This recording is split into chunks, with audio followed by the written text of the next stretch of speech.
Hi guys! Happy Thursday! Namiss ko mag-vlog. Sa sobrang tagal ko na hindi nakapag-vlog. Kaya naisip ko mag-vlog today para naman may update yung aking channel. Anyway, magluluto lang naman ako ng tinola today. Anyway, nakapag-prepare na ako ng mga ingredients for my tinola. Papaya, onion, garlic, and ginger. Then, this is the chicken. Ilagay ko na tong ano guys.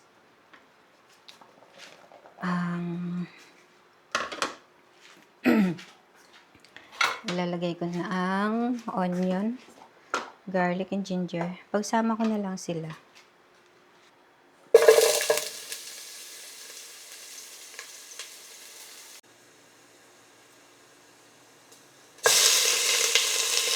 Ilagay ko na rin guys ang papaya.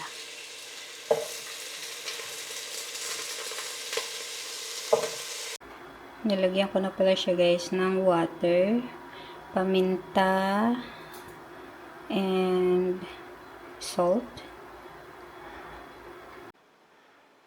Guys, luto na yung tinola. Let's eat! Siyempre, hindi ko na ipapakita sa inyo yung aking pagkain.